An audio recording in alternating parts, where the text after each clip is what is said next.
สบ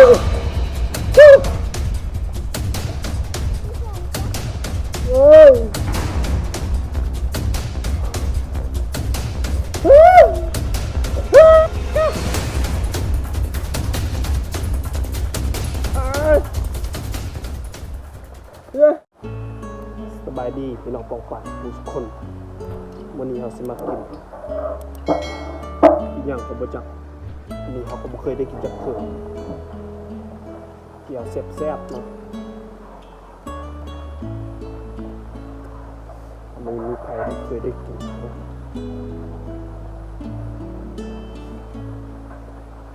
ก็น่าแซ่บอยู่ได้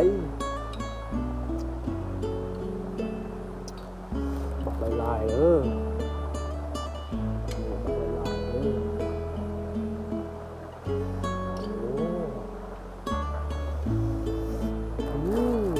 แซ่บเลยนะ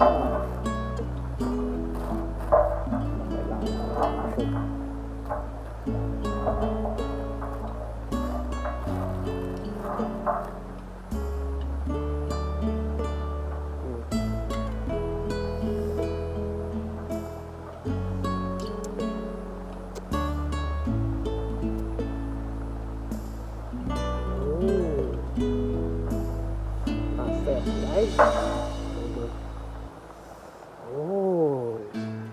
กินดีบ่เปล่าเธอบัดนี้เบิ่งหลายรส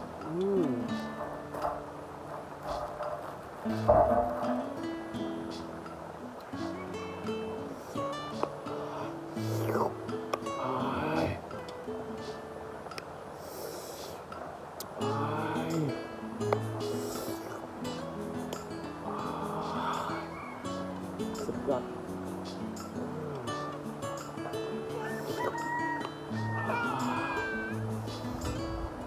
เดี๋ยว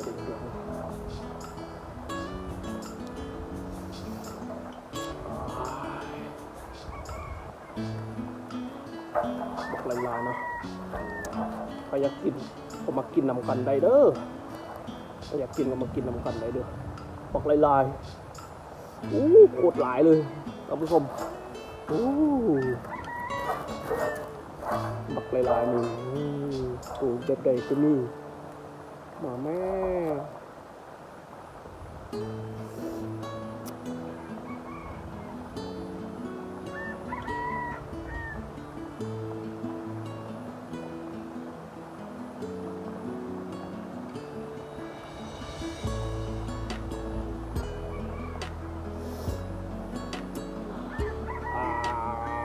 กินดีบ่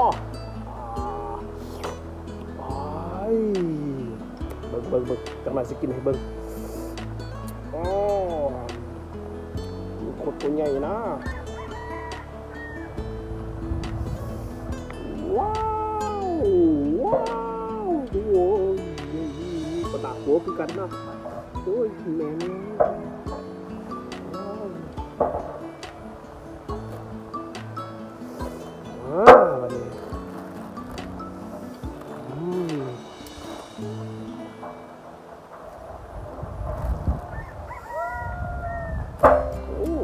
กกไปพลาสติกเลย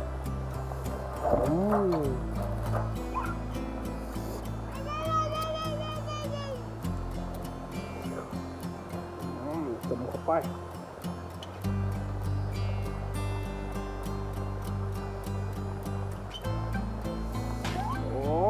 บันนี่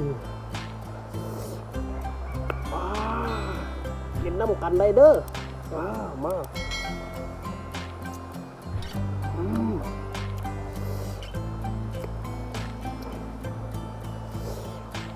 wow nó cuốn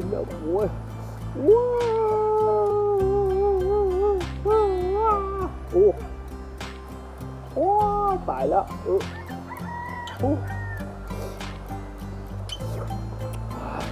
mama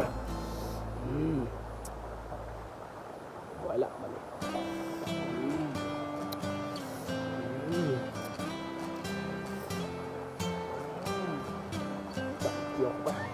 rồi ôi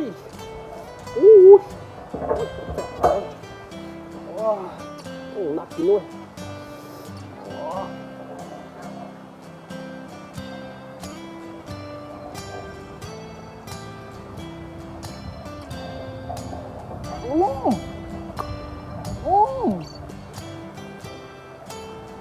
ท้องบนอก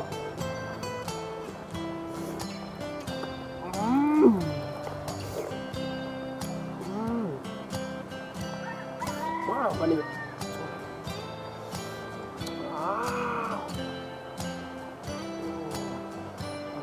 เคี้ยวเข้าไปเคี้ยวเข้าไป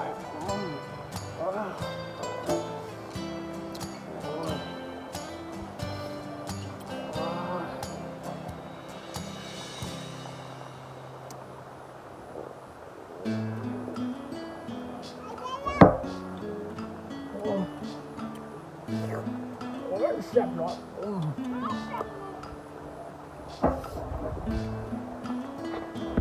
มาแบบนี้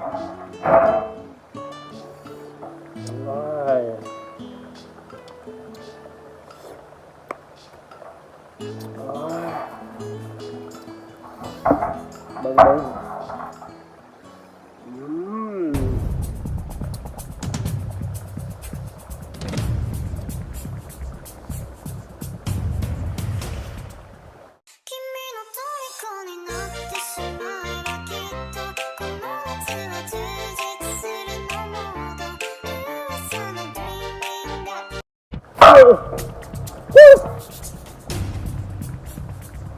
โอ้ย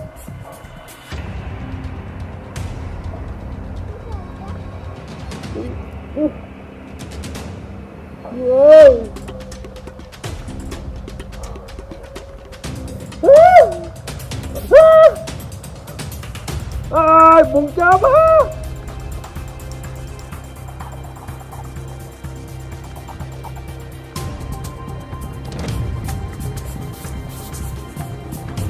เฮ้ย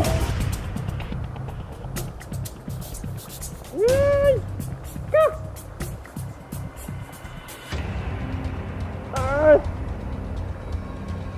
เฮ้ย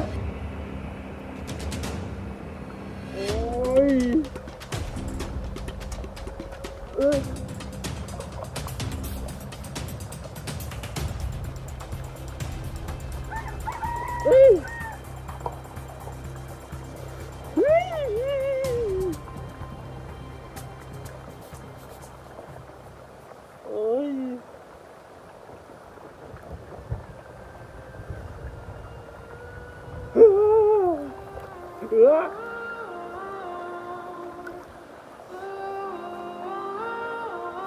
เฮ้ยเอาแล้วแบบนี้ที่สุดในโลก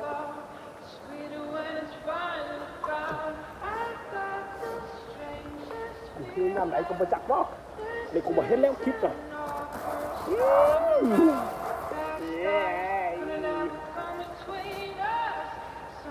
จะเห็นแล้วโอ้ย